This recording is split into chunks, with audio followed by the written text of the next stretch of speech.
jamoatingiz bilan keling debdilar. Bitta ikkitangiz emas, jamoatingiz bilan keling. Kim bor bu kishini sulolasidan olib keling. O'g'illar, nabiralar biz bordik dedilar. Bordik, ana o'sha holat 3 yil avval bo'lgan holat endi 6 yil bo'ldi. Ochib bizga ko'rsatyaptilar. Yana 3 yil kelganligi uchun bugun yana ochildilar. Qarang. Shu sizni bobongizmi? Ko'rdik. 3 yil avval qanday ko'rgan bo'lsak, o'sha holatda, shu holatda turibdilar. Biron narsa bo'lmagan. Sochlaridan, soqollaridan bir tuk tushmagan.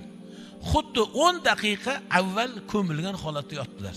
Endi siz shu joyda bir narsani fahmlang azizlar. Xo'p, badan, jasad u kalomullohni ko'targan. Allohning kalomi singib ketgan jasad ekan. Lekin mana u kafanchi, ana u kafan jonivor deymizmi, nima deymiz? U kafan nimaga chirimaydi? Qarang, kafanlar ham qorni badanda tursa chirimas ekan. Kafan qorni badanda turganligi uchun u kafan mato u. U bu yoqda yasalgan, to'qilgan, zavoddan chiqqan. Lekin shu kafanlar ham oppoq deydilar. Shu holatni ko'rdik-ku, yig'ida bo'ldik, havasda bo'ldik, hayratda qoldik. Endi debdilar, bir mana unaqa varaq chiqaribdi. Arablar istimora deydi uni. Anketa olib to'ldirlar ekan.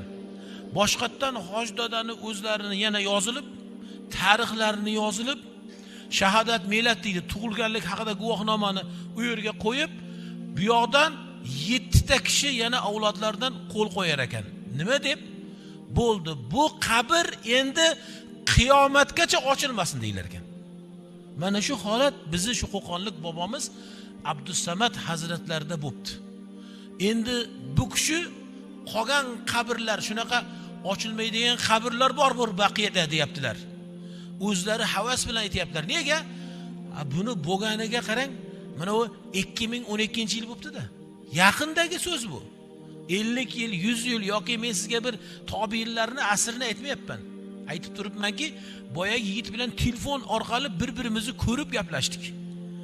Yaqindagi davrda demak Abdusamad hoj dadamizni mana shunaqa holatda ko'rib karomatlari zohir bo'ldi. Bu nima edi? Bu azizlar Qur'on edi. U kishi o'g'illariga aytayapman, ya'ni nabiralariga. Aytib bering menga tarixlarini desam, kunutun Qur'on o'qigan, kunutun Qur'on o'rgatgan. Hattoki sizga so'zimni avvalda aytdim, murattab qorilari 500 dan oshib ketgan ekan dedimi? Dunyodan kelar ekan-da ular.